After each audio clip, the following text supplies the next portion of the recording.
Dear Spoten, this video will provide a general overview of the Sámi people, beginning with an introduction and discussion of their pre-contact existence, including their origins and lifestyle, economy, leadership, and community organization.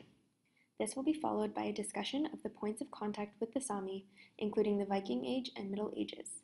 The video will then explore the Sámi post-contact existence, including how their lifestyle, economy, leadership, and politics have changed as a result of colonial and settler disruption. This video will conclude with a discussion of the current status of the Sámi people. The Sámi have resisted and thrived in spite of colonialism and attempts to assimilate. Their unique culture and resistance are worthy of study and understanding. We would like to begin by acknowledging that the entirety of the information in this video is from secondary and tertiary sources. As such, we do not have a full understanding of the impacts of colonialism on the Sámi people from a first-hand account. Our reporting on the Sámi people is also biased, as we were only able to access resources that had been written in or translated to English. On terminology, we will use the preferred spelling of Sámi, though other variations are Sámi or Sámi.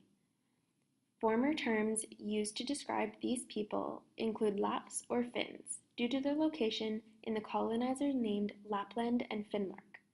Before we go too far, let's explore where the Sámi story began. The Sámi people are the original inhabitants of what is now known as Scandinavia. The Sámi are the first inhabitants of the far northern Nordic and Arctic Europe, arriving over 10,000 years before modern history began. The Sámi live in the northern Arctic in what is now Norway, Sweden, Finland, and Russia, and their homeland is called Sápmi, which used to be called Lapland, or Finnmark. Today, the Sámi are a relatively small population of between 50,000 to 70,000, but some scholars estimate this to be higher, at up to 100,000.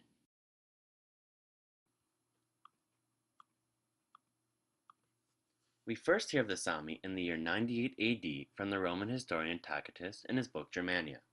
In the 2nd century AD, Ptolemy of Alexandria spoke of a tribe in Scandinavia called the Finnoi. At that time they were called Feni. Tacitus described them as a primitive hunting tribe who roamed the forest near Germany. These are the first known writings of other societies alluding to a group of individuals who could possibly have been the Sámi people.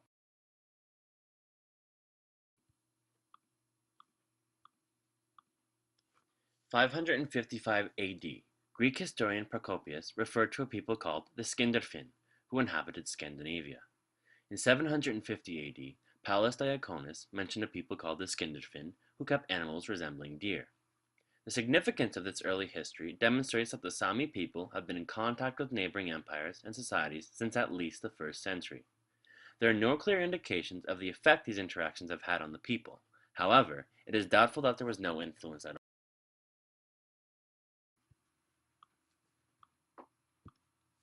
The 9th and 10th centuries, Swedish Vikings introduced the name Lapp. Later, this name spread throughout Scandinavia and the rest of Europe. According to the article Important Years in Sámi History, because of this cultural contact, the Sámi people advanced from a Stone Age society to a society that eventually developed its own monetary systems.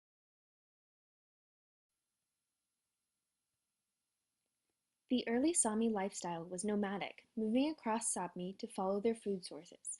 Fish and reindeer were the major sources of food and subsistence for the Sámi people. The Sámi hunted game, such as reindeer, Arctic rabbits, beavers, bear, moose, and birds on land, seal, walrus, and whale in the water, fished in the ocean and rivers for various fish species, and gathered wild berries and plants from the land in the summer. While hunter-gatherer and nomadic societies were often regarded as uncivilized and in need of settlement, the Sámi peoples were sophisticated and understood the patterns of their food sources in a sustainable and holistic way.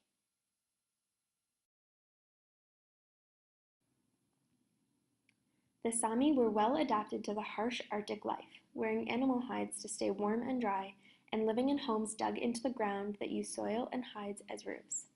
This again shows the sophistication and scientific understanding of the Sámi people and is contrary to claims that indigenous societies were uncivilized, unenlightened, and backwards.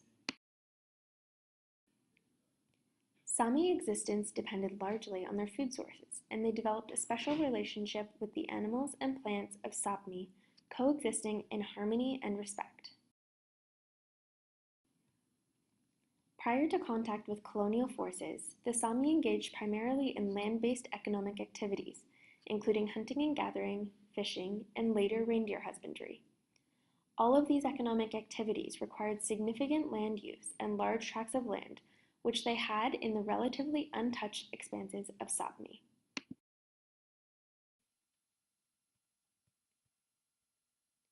The Sámi followed their food sources and moved around Sápmi, engaging in the hunting of large, small, and coastal animals to provide for their communities. The Sámi also traded with other peoples of the Arctic in the early 9th and 10th centuries, including the Norsemen in modern-day Russia, Finland, and Norway. Primary trade goods were furs and blubber oil.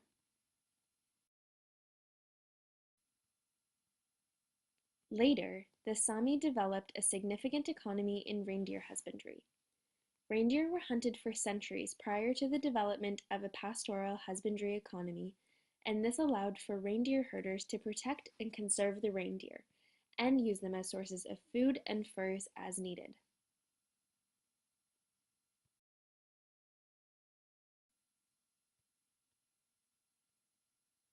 The Sámi lived and operated within family and community units known as Sida. The Sida units lived, moved, hunted, and wholly existed together, in harmony, respect, and cooperation with and for other Sida units. The Sámi Sida units operate on a variety of levels and for a variety of purposes: on individuals, husbandry units, collective and herding units, and in the interest of resources and infrastructure, and maintaining a semi or fully nomadic lifestyle according to the seasons.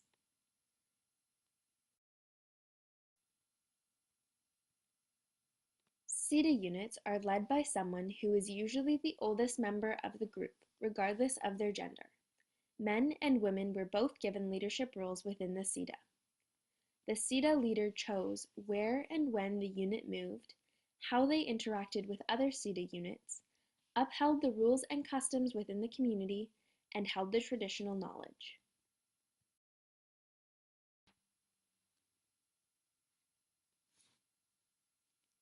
The traditional religion of the Sámi was shamanistic, called Nuaidi Vota, and the Nuaidi shamans were revered as healers. Nuaidi could come in many forms and used a drum to channel spirits from the non-human world to heal the Sámi people.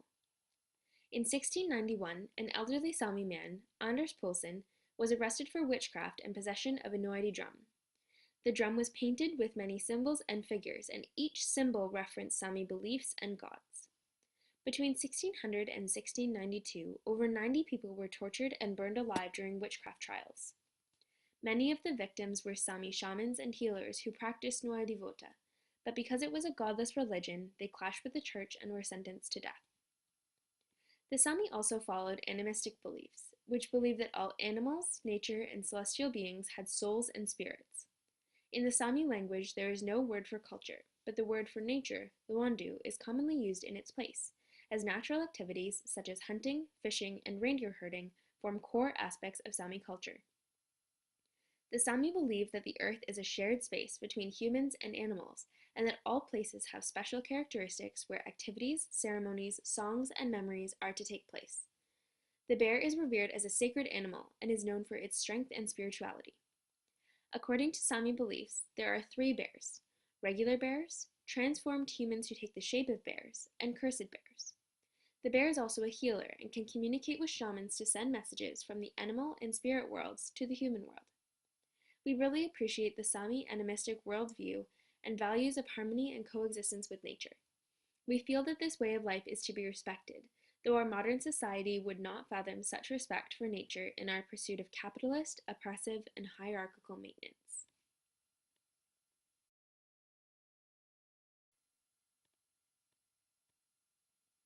According to one Sámi creation story, the world began as the sun and the earth, and the son of the sun created humans. The son of the sun realized there were no females, so he found the daughter of an ancient king to the west of the sun, and after beating the king in a finger-pulling match, whisked the woman away in his boat. The woman's brothers followed their boat in effort to prevent their sister from marrying the son of the sun, but the couple combined their magical powers to defeat the brothers' advances. The couple married, and the woman gave birth to the Sámi people, who make up the stars of the celestial world. As with other creation stories for Arctic peoples, the sun plays the role of the creator and is an important symbol in the culture. We again see the reflection of the respect for nature and space in this creation story, and we value the Sámi outlook on how the world came to be, as nature-respecting and inspirational, seeing the Sámi people as unique stars among the solar system.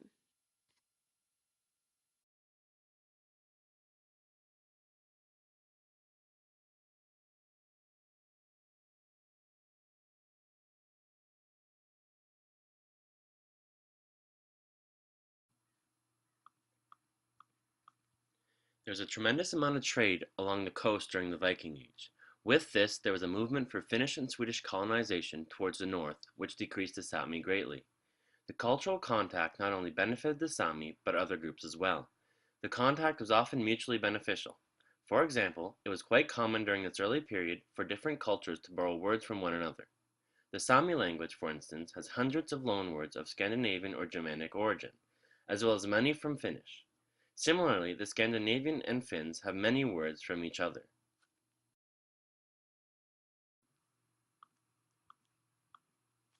According to Gurtom Jessing, North Norwegian culture has always been subjected to Sámi influences.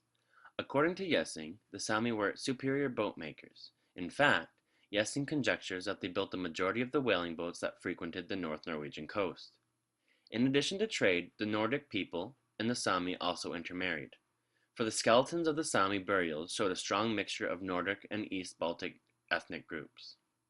In this early period, we learn that the Sámi merchants first traded with the Vikings, and later they traded with the travelers from northern Europe.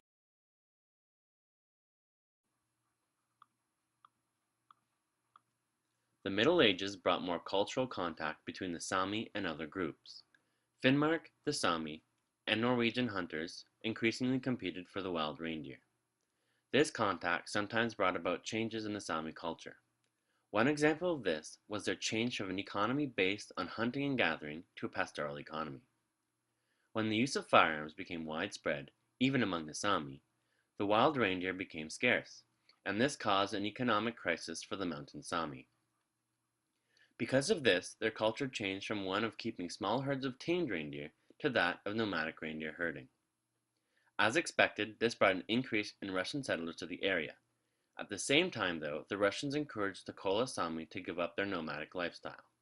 They offered them certain privileges if they moved. Many accepted the offer. Those that did eventually intermarried and gave up their Sámi language.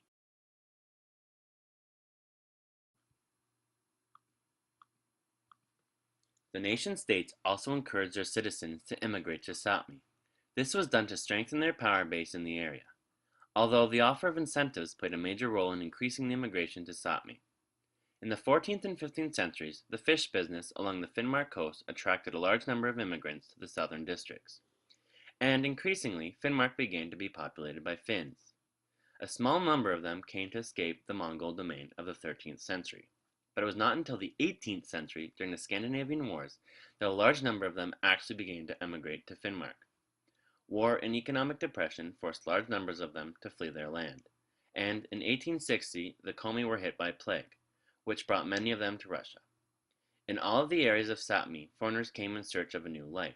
Not surprisingly, the Sámi did not welcome this encroachment.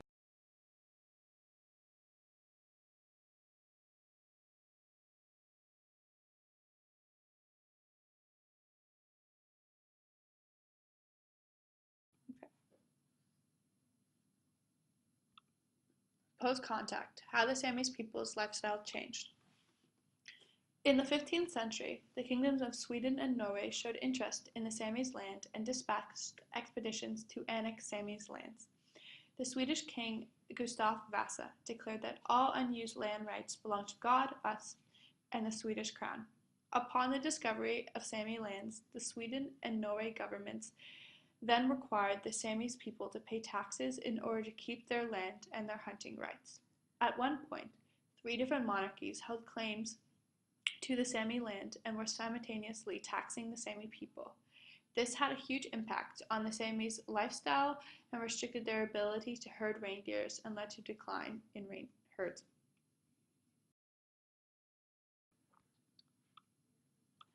The 17th century. During the 17th century is when the Christian missionaries first arrived in Sami land and began forcing the Sami people into religious assimilation.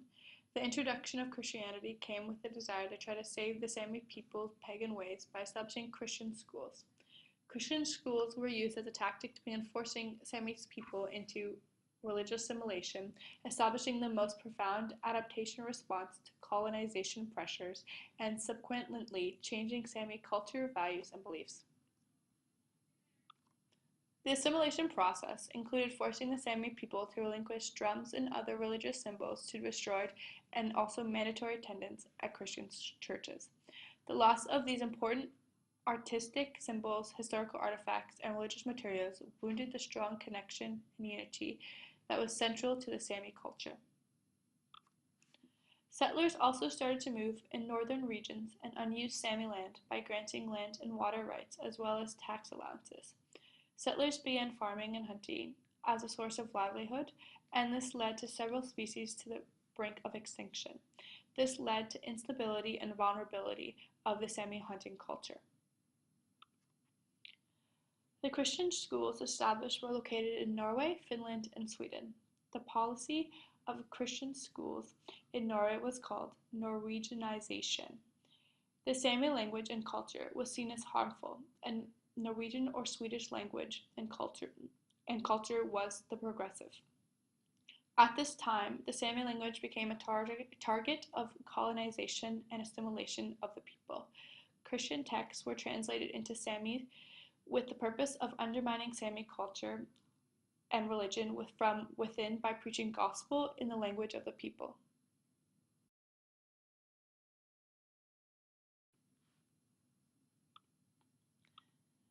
The 19th and 20th century. During the 19th century, the Sami were still seen as a lower social evolutionary level than other Scandinavians. Their language and cultural activities were widely prohibited. Children still attended boarding schools until the late 1960s. The Sami language had not been completely lost and became the biggest indicator of Saminess, later becoming the main focus of the Sami ethno-political movement that began in the late 1960s. The taxes and policies imposed by the Swedish government created deep divides between the Sami communities. Samis whose profession was reindeer husbandry received extra rights compared to non-herding Samis. An individual was not considered Sami unless they owned a reindeer.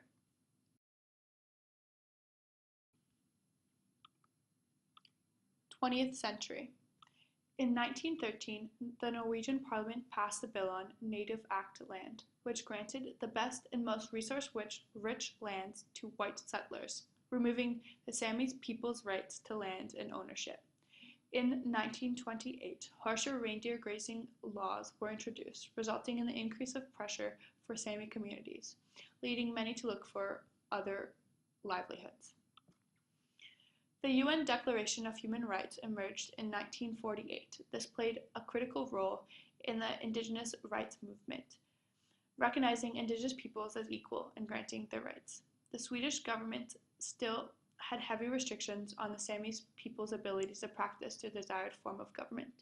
This showed that despite the progress the Sami people have accomplished in their rights to their culture and freedom, they must conform to colonial systems in order to stand up for their rights. Another important part in Sami history was the establishment of the Sami Parliament Council in 1956. This influenced the adoption of the Sami Parliament in Sweden in 1993. The establishment of the parliament allowed the Sami people to become better politically active and increase their voices for policies and current struggles. Despite the progress made, the Samis still do not have secure land rights in Finland because 90% of the Finnish Sami land belong to the government. Samis have battled for land rights against the Swedish government for the past 30 years.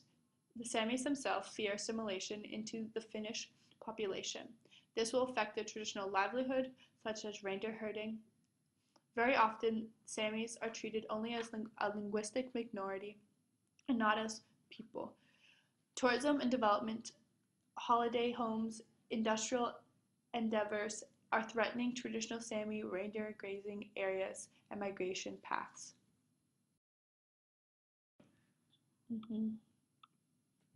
Current struggles. Extraction activities such as mining, logging, oil and gas, as well as wind farms that threaten the Sami people's traditional lifestyle, cultural identity, and land ownership.